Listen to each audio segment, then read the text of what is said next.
रोज एक नई कहानी देखने के लिए चैनल को सब्सक्राइब करें और बेल आइकन दबाना ना भूलें। रश्मि एक बहुत ही खूबसूरत लड़की थी। उसे देखकर हर कोई उसका दीवाना बन जाया करता। रश्मि को शॉर्ट्स पहनने का बहुत शौक था। फिर एक दिन रश्मि के लिए एक बहुत ही अच्छे सिद्धार्थ नाम के लड़के का रिश्ता आता है, जिसे वेस्टर्न कल्चर कुछ खास पसंद नहीं था। सिद्धार्थ के और रश्मि के पिता पहले से ही दोस्त थे और कुछ ही दिनों के बाद वो लोग रश्मि को देखने उसके घर आते हैं। तभी विजय कुमार रश्मि के पिता अजब सिंह से कहते हैं, अरे भाई साहब, सिर्फ खाने और बातों से ही हमारा दिल खुश कर देंगे क्या? बेटी तो दिखाइए अपनी। जी जरूर, अभी बुलवाते हैं। अरे सुनती हो, जरा रश्मि को लेकर तो आना। जी अभी लेकर आती हूँ। कल्पना रश्मि को शरीफ लड़कियों की तरह तैयार होने के लिए समझाती रहती है, लेकिन रश्मि अपनी माँ की एक बात नहीं सुनती और वो मेहमानों के सामने शॉर्ट्स पहनकर ही जाने की जिद पकड़कर बैठ जाती है। फिर कल्पना उसे लेकर उनके सामने चले जाती है। वो लोग उसे देखकर अजब सिंह से कहती हैं, भाई साहब, ये मॉडल जैसी दिखने वाली लड़की कौन है? जी ये है मेरी बेटी। क्या बात है भाई साहब, बहुत ही अच्छी बेटी पैदा की है आपने। ये तो सब भगवान की कृपा है। इसके बाद वो दोनों अकेले बात करने के लिए बाहर चले जाते हैं। सिद्धार्थ उससे कहता है,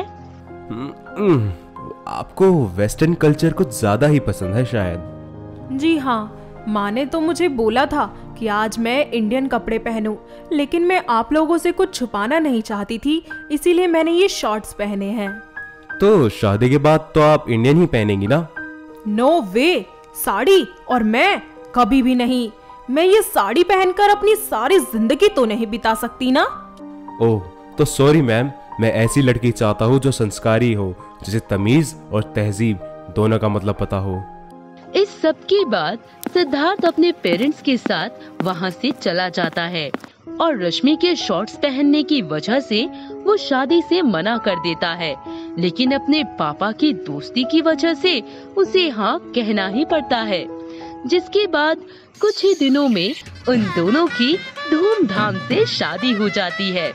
रश्मि अपने ससुराल में सबका बहुत अच्छे से ख्याल रखती है और कभी कभी अपने पति की खुशी के लिए साड़ी और ट्रेडिशनल कपड़े भी पहन लेती है, लेकिन उन सबको अब उसके शॉर्ट्स पहनने की आदत से दिक्कत होने लगती है, क्योंकि उसकी सास पूजा पुराने ख्याल की महिला थी।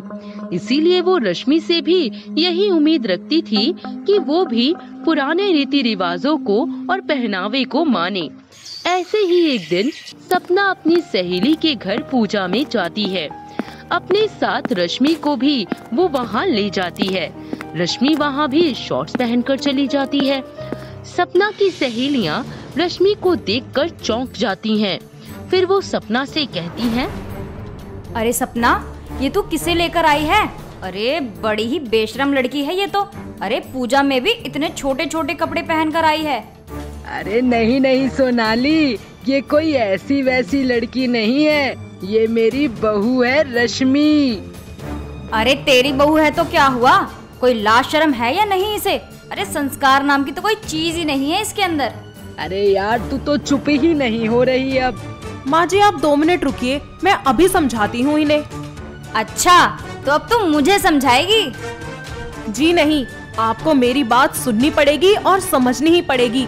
अरे आप जैसी औरतों की वजह से ही लड़कियां खुद की मर्जी के कपड़े पहनकर बाहर नहीं निकल सकती। अरे हम मर्दों को क्या दोष दें जब एक औरत ही दूसरी औरत की दुश्मन बनकर बैठी हुई है। बस बेटा चुप हो जा और जाने दे। ऐसे कैसे माँ जी? अगर आज मैं इन लोगों की बातें सुनकर चुप हो गई ना, तो आगे भी लड़कियों के लिए कभी कोई आवाज नहीं उठाई जाएगी और उन्हें हमेशा जलील ही करा जाएगा। अब बस बहुत हो गया सपना, तू अपनी बहू को लेकर यहाँ से चली जा, इससे पहले कि मैं कुछ कर बैठूं।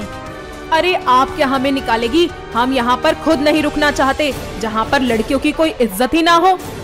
ऐसा कहकर रश्मि और सपना वहाँ से चली जाती हैं।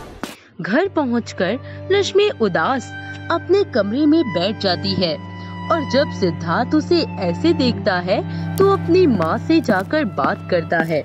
जिसके बाद सपना उसे सब बताती है, जिसे सुनकर उसे बहुत गुस्सा आता है और वो तुरंत रश्मि के पास जाकर उससे कहता है, तुम ये सब कुछ जानबूझकर करती हो ना?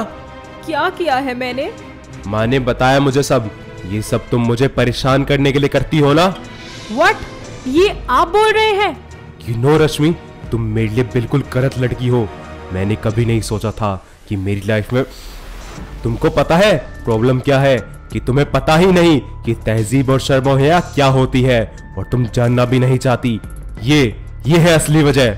अगर आपको मुझसे इतनी ही प्रॉब्लम है, अगर मैं आपको इतनी ही गलत लगती हूँ, तो आपने मुझसे शादी ही क्यों की? और मैं गलत हूँ ही क्यों? अपने कपड़ों की वजह से? और आपको क्या लगता है कि एक लड़की अगर शॉर्ट्स पहन ले, मिनी स्कर्ट्स पहन ले, तो उसकी तहजीब और उसके कल्चर को खतरा हो जाता है? क्या इतना ज्यादा छोटा है हमारा कल्चर, सिद्धार्थ जी?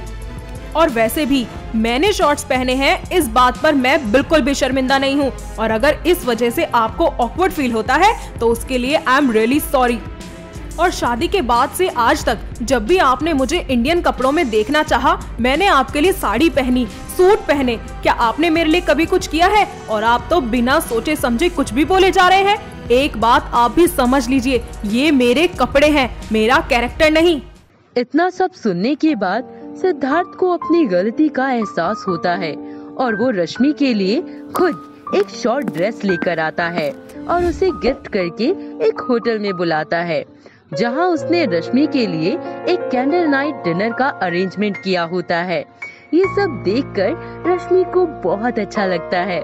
इतना ही नहीं, वो लोग डिनर करके होटल रूम में जाते हैं, जहां वो दोनों एक दूसरे को गले लगाते हैं। ऐसे ही कुछ दिन बीत जाते हैं। रश्मि अपनी सास के साथ शॉर्ट्स पहनकर शॉपिंग करने जाती है। वो दोनों कुछ सामान खरीद ही रही होती हैं कि दो लड़के उनके पास आ जाते हैं और रश्मि को टच करने की कोशिश करते हैं। रश्मि उसके हाथ को पीछे की तरफ झटक कर उससे कहती है, ये क्या बदतमीजी है? अरे आप तो गुस्सा हो गई, सॉरी, माफ कर दीजिए। भाई ये क्या कर दिया तूने? इतनी जोर से दबाने की क्या जरूरत थी? अब देख रहे हो ना, उन्हें दर्द हो रहा है।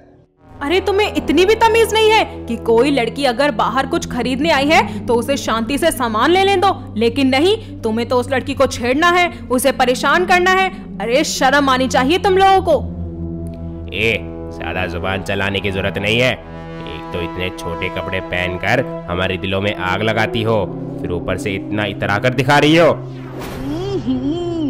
तुम लोगों के घर में माँ और बहनों के साथ ऐसे ही सलूक किया जाता है क्या? ए बुढ़िया, ज्यादा मत बोल, वरना यही तेरी कब्र खोद दूंगा। तू खोदेगा मेरी माँ जी की कब्र? तू अभी रुक, अभी बताती हूँ तुझे कि आखिर मैं क्या क्या कर सकती हूँ। क्या करेगी तू? बहुत ऊपर तक पहुँच है हमारी। अच्छा 2 मिनट रुक, अभी दिखाती हूँ तुझे कि मेरी कहाँ तक पहुँच है। हेलो कमिश्नर साहब। कमिश्नर का नाम सुनते ही दोनों मनचले वहाँ से रफू चक्कर हो जाती हैं और दोनों सास बहू सही सलामत घर लौट जाती हैं। ये सारी बात जब सपना अपने पति और बेटे को बताती है तो उन्हें भी रश्मि पर नाज होता है।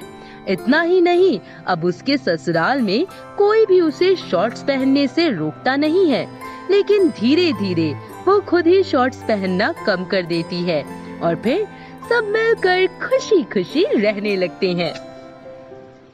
दोस्तों, अगर आपको ये कहानी पसंद आई तो इसे लाइक करें, शेयर करें और कमेंट करके बताएं कि कहानी में आपको सबसे अच्छा क्या लगा।